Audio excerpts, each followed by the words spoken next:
Živjo, sem Jana Pristovšek in ponovno smo skupaj. Danes bom govorila o dveh besedah. To je o besedi hočem in besedi moraš. Jaz hočem in ti moraš tako narediti. Jaz hočem in ti moraš tako misliti, tako čutiti, se tako odzivati. Ti dve besedi povzročata veliko težav, veliko razhodov, veliko drame. Zakaj? Zaradi tega, ker jaz hočem, da ti mene rešiš. Ne glede na to, kaj vse mi hočemo, gre za to, da mi s hočem nekaj dobimo, hočemo nekaj dobiti in to, kar dobimo, mislimo, da bo potolažilo našo notranjost. Torej, nič ni narobe, kaj mi hočemo, narobe pa je, od koga to hočemo. Nihče ne more nam dati občutja varnosti, občutja zaželenosti, občutja vrednosti, občutja, da smo pomembni, če tega nimamo v sebi. Nihče nam ne more dati ljubezni, ne čutimo te ljubezni, če je nimamo v sebi. In ker smo zelo veliko usmerjeni navzven in čist premalo usmerjeni navznoter, potem iščemo to pri drugem človeku.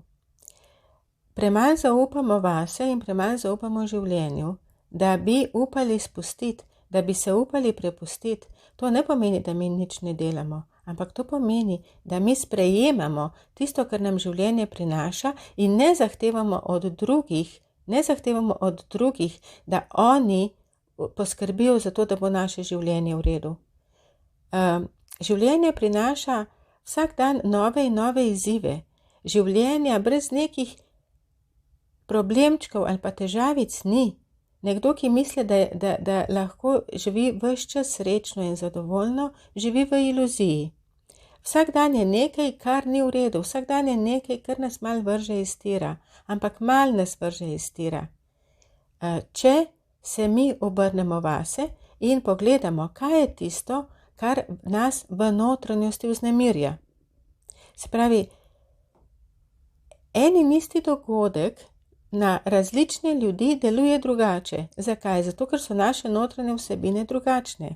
Torej, kaj jaz lahko naredim, da bojo mene določene stvari manj vznemirile, se lahko vprašam. Ampak mi pa se vprašamo drugače, rečemo drugače. Ne, jaz se s tem ne bom ukvarjala, ampak hočem in ti moraš to narediti, da se bom jaz boljš počutila. Jaz hočem, da najino življenje poteka tako in ti moraš temu slediti. Ti moraš se z mano več pogovarjati, ti moraš biti z mano več doma, ti moraš meni večkrat povedati, da me imaš rad, ti moraš pospraviti posodo, počistiti za sabo, ti moraš. In druga oseba čuti enako. Tudi druga oseba ima besedo hočem in moraš in tukaj potem trčita, nekje na sredini trčita besedi hočem in moraš in kažeta s prstom druga na drugo, kaj naj bi naredili. In potem pride do nesporazuma, pride do prepira, pride do tišine. Beseda hočem ni vedno jasno izražena. Mi ne povemo vedno jasno, jaz hočem, da ti to narediš, ampak zavijemo. Zavijemo in hočemo na postranski ulici pripeljati do tega, da bomo mi nekaj dobili. Ampak sploh ni rečeno, da je to, kar mi hočemo, dobro za nas. Zakaj ne? Zato, ker nam ne bo nič pomagalo. Nič ne pomaga, če mi izsiljujemo pozornost, če nimamo občutja vrednosti, da smo pozornosti vredni. Nič ne pomaga, če mi izsiljujemo dokaze ljubezni, če mi nimamo radi sami sebe. A veste, zakaj ne? Zato, ker to, kar mi dobimo od zunaj, potem pade v nas in zgine. In hlastamo, mi neprestano hlastamo, daj mi več, daj mi več, daj mi več. In zato hočem romantični večer, hočem, da greva na večerjo, hočem, da greva na izlet. Ampak nič ne narobe s tem, vmes je pa še en kup ur običajnega življenja. In to običajno življenje, te trenutki, te minute, te ure, te dnevi so tisti, kjer mi lahko zelo veliko naredimo na sebi. Ne moramo mi čakati romantičnih večerij in romantičnih izletov, ker je premalo. Je premalo. Varen odnos se stke takrat v vsakdanjem življenju, se stke takrat, ko se midva ne strinjava in skleneva sporazum, kompromis, brez občutja, da kdorkoli popusti oziroma je izgubil. Skleneva kompromis, kjer oba dobiva. In tukaj ni hočem in ti moraš. V kompromisu hočem in moraš ne obstaja. Hočem in moraš obstaja v strahu. Obstaja takrat, kjer mi ne zaupamo vase, kjer se mi bojimo ali ostati sami, ali da nas drugi ljudje ne upoštevajo, ali da nas bojo spodrinili, ali da kaj drugače ali pa neprimerno mislijo o nas. Hočem, uporabljajo močne ženske. Jaz hočem, da je moj moški tak in tak. In s tem, stvar je v tem, da tega ne dobijo, ampak dobijo pa veliko žalosti in razočaranja. Zato, ker postavijo ozek okvir. Če pa se mi življenju prepustimo, se pravi, če imam jaz to v sebi, jaz sem pripravljena sprejeti, ker meni življenje ponudi, takrat jaz spustim moj hočem. Jaz si želim, jaz bi rada, ampak ne pritiskam na drugo osebo. In drugi osebi pustim prostor, pustim čas. Nikogar ne moramo prisiliti. Vi lahko prestavite kamen, lahko prestavimo opeko, ampak ljudi ne moramo prestavljati, ker ne bojo ostali tam, ker bojo prišli nazaj ali bojo pa šli, ker imajo svojo voljo. In moja pravica se konča tam, kjer se začne pravica druge osebe. Torej, jaz nimam pravice od druge osebe zahtevati. Jaz hočem in ti moraš. In takrat se potem postavi vprašanje, ja, kaj pa naj potem, a potem naj pa kar pustim, a potem bo pa kar tako šlo, a potem bova šla pa kar narazen, se potem kaj imava pa potem sploh skupnega.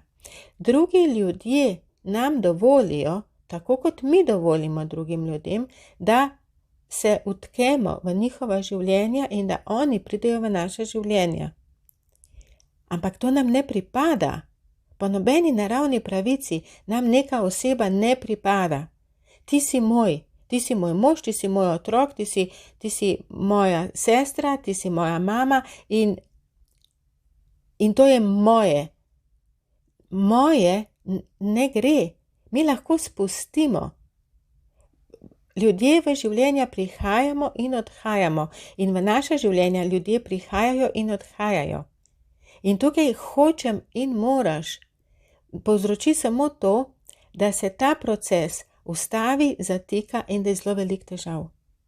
Zato se obrnite se vase, spoznajte, kaj je to, kar je v vas, kar vas nekaj sili, kar vas dela nesrečne, kar vas dela nezadovoljne, nemirne, kakršnekoli že, ampak to lahko spoznate sami. Lahko spoznate z mojo pomočjo, z individualni srečanji, na delavnicah. Veliko sem o tem napisala v knjigi, ampak to vi lahko spoznate sami. In takrat, ko vi to spoznate, lahko nekaj na tem naredite.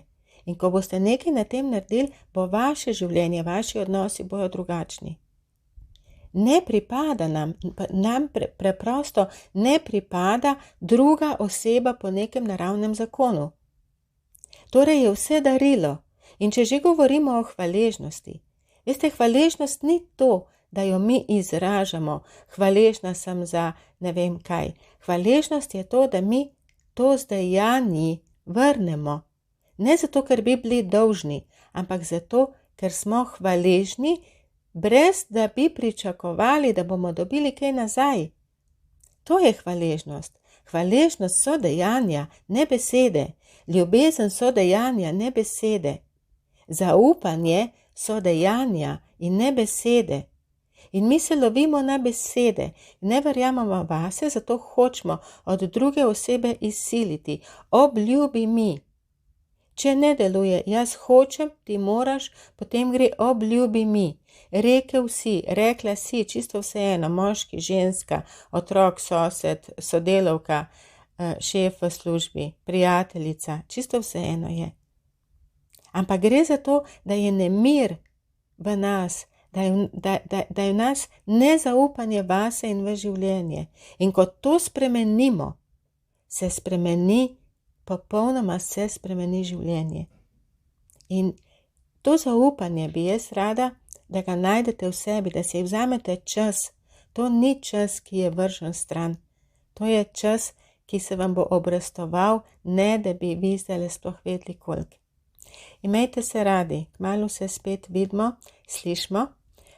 Pridite na mojo Facebook skupino, pa na mojo spletno stran slišena.si. Ne pozabite na delavnice, ker so pomembne, ker punce fantastično napredujejo. Knjigi Čarobni odnos in 8 moških, zakaj pa ne. In ne spreglejte mojih naslednjih videov, naročite se na YouTube kanal. Kmalu se spet vidimo, slišimo, čau, čau.